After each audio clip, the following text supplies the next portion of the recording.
The second part to this chapter is cellular respiration.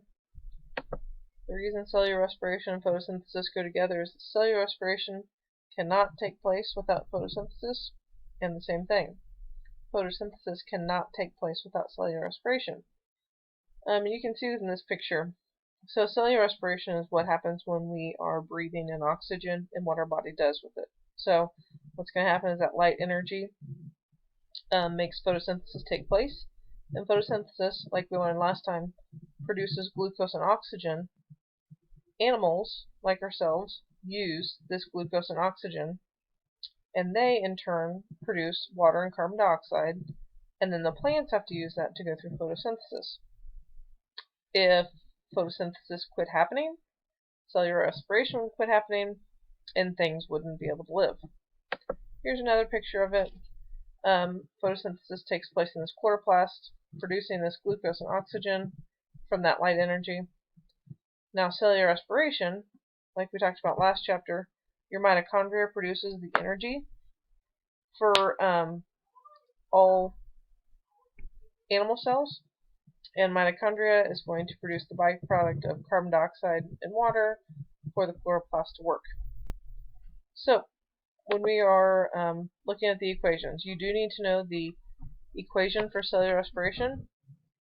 So you have C6H12O6 plus O2, which is this glucose that we take in when we eat, and you combine that with oxygen, and you're going to produce carbon dioxide, water as a byproduct, and this is where your body is going to produce, or animal cells are going to produce, energy in the form of ATP that we talked about in the first unit.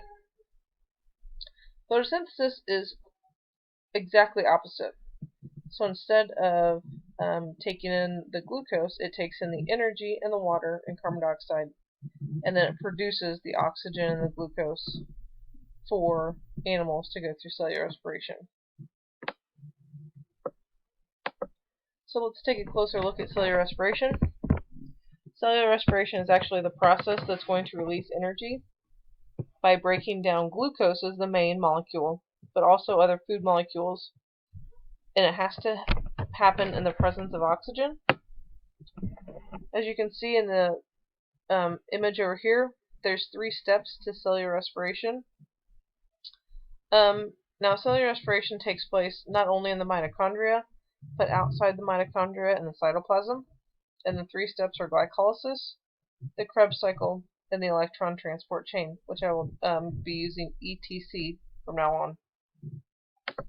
In glycolysis, this is the first step.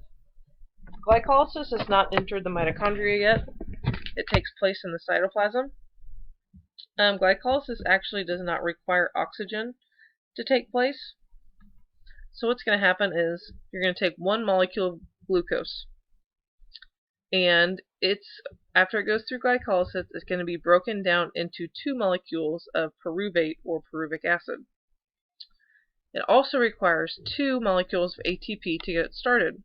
It's kind of like a bank. To go invest money, you have to put in some money. So you have to invest some ATP in 2 molecules of ATP to get it started, and after glycolysis, it produces 4 molecules of ATP with a net gain of 2 molecules of ATP after glycolysis. Now we talked about electrons that are very high energy.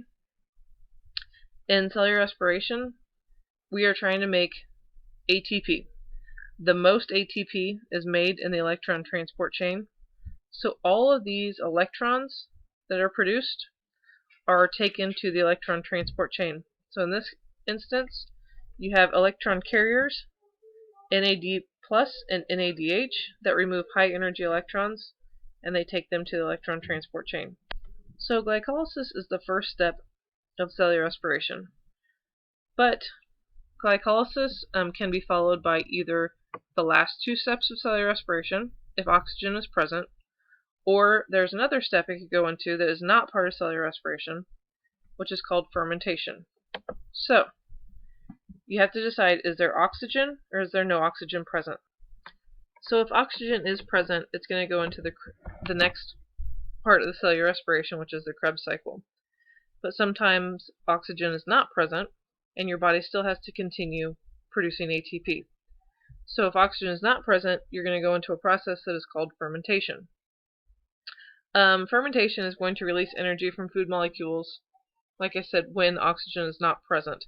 So although sometimes when you're starting to work out and you feel yourself start to breathe heavy, you're starting to not get enough oxygen, and that's why your body is breathing heavy.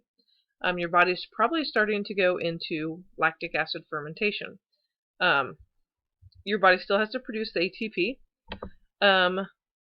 If your muscle cells are doing this, it's called lactic acid fermentation.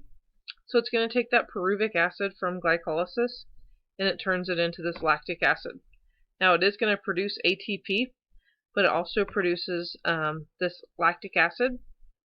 And this is when you start to feel kind of that burning and fatigue in your muscles. It's because of that lactic acid buildup.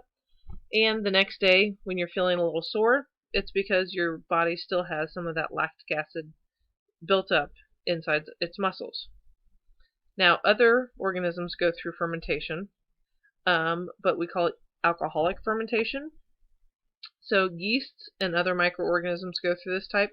So they're going to take that pyruvic acid from glycolysis and turn it into ethyl alcohol and carbon dioxide. Alcoholic fermentation would be like when you produce the beer or wine. That's what the fermentation process is, producing that. You also use yeasts in bread because that is going to cause the carbon dioxide that's produced is going to cause that bread to rise, and then the alcohol evaporates when the bread is cooked. Now, fermentation is not a part of cellular respiration. Fermentation is a process that your cells have went into because there wasn't enough oxygen. Cellular respiration is an aerobic process because cellular respiration has to have oxygen. So to continue into cellular respiration after glycolysis, you have to have oxygen present. So from glycolysis, when oxygen is present, we're going to start to enter into the Krebs cycle.